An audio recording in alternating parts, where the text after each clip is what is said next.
ഹൈക്കോടതി കളമശ്ശേരിയിലേക്ക് മാറ്റും. ഹൈക്കോടതി ഉൾപ്പെടുന്ന ജുഡീഷ്യൽ സിറ്റിക്ക് മന്ത്രിസഭ അംഗീകാരം നൽകി. പ്രാരംഭ നടപടികൾക്കായി ആഭ്യന്തര വകുപ്പിനെ മന്ത്രിസഭാ യോഗം ചുമതലപ്പെടുത്തി. സാലി മുഹമ്മദ് കൊച്ചിയിൽ നിന്നും ചേരുകയാണ്. സാലി, കുറെ നാളുകളായിട്ടുള്ള ആലോചനകളാണ്, സാധ്യതകൾ പരിശോധിക്കലായിരുന്നു. ഹൈക്കോടതി കളമശ്ശേരിയിലേക്ക് മാറ്റുന്നതിനെക്കുറിച്ച്, ജുഡീഷ്യൽ സിറ്റിയെക്കുറിച്ച് ഇപ്പോൾ അതിന് മന്ത്രിസഭ അംഗീകാരം നൽകിയിരിക്കുന്നു എന്ന ഏറ്റവും പ്രധാനപ്പെട്ട വാർത്തയാണ് നമ്മുടെ മുൻപിലേക്ക് എത്തുന്നത്.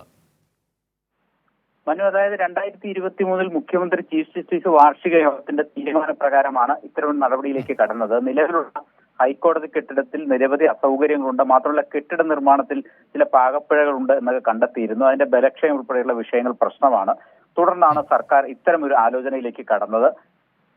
കൊച്ചി സിറ്റിക്ക് പുറത്ത് കളമശ്ശേരിയിൽ ഒരു ജുഡീഷ്യൽ സിറ്റി സ്ഥാപിക്കുക എന്നുള്ളതായിരുന്നു. അത് 2023 മുഖ്യമന്ത്രി ചീഫ് ജസ്റ്റിസ് വാർഷിക കൂടിക്കാഴ്ചയിൽ അത് ചർച്ചയാവുകയും ചെയ്തിരുന്നു. അതിന്റെ ഭാഗമായി നിയമമന്ത്രി പി രാജീവിന്റെയും ഹൈക്കോടതി ജഡ്ജിമാരായ ജസ്റ്റിസ് മുഹമ്മദ് മുഷ്താഖ് അടക്കമുള്ള 5 ജഡ്ജിമാരും കളമശ്ശേരി സ്ഥലം സന്ദർശിച്ച് പദ്ധതി തയ്യാറാക്കിയിരുന്നു.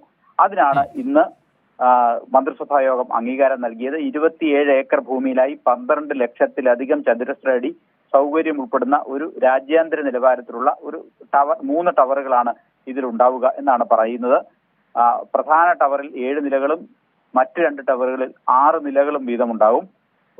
ഈ ജുഡീഷ്യൽ സിറ്റിയിൽ ഏറ്റവും പ്രധാനപ്പെട്ടത് ഹൈക്കോടതി ഉൾപ്പെടുന്നു എന്നുള്ളതാണ്. ഒപ്പം തന്നെ ഹൈക്കോടതി ചീഫ് ജസ്റ്റിസിന്റെ ഉൾപ്പെടെ 61 കോടതി ഹാളുകൾ, രജിസ്ട്രാറുടെ ഓഫീസ്, ഓഡിറ്റോറിയം, വിവിധ കമ്മിറ്റികൾക്കുള്ള മുറികൾ, മറ്റ് സൗകര്യങ്ങൾ, ലൈബ്രറി തുടങ്ങി വിപുലമായ സൗകര്യങ്ങളാണ് ഇതിലുണ്ടാകുക. ഒപ്പം അഡ്വക്കേറ്റ് ജനറലിന്റെ ഓഫീസ്, അഭിഭാഷകരുടെ ചേംബറുകൾ, പാർക്കിംഗ് സൗകര്യം, മഴവെള്ള സംഭരണി തുടങ്ങിയ എല്ലാ സൗകര്യങ്ങളും ഉണ്ടാവും. ഏതാണ്ട് 1000 കോടി. ശരി, വ്യക്തമാണ് സാലി. ഏതായാലും ഹൈക്കോടതി കളമശ്ശേരിയിലേക്ക് മാറ്റുന്നു.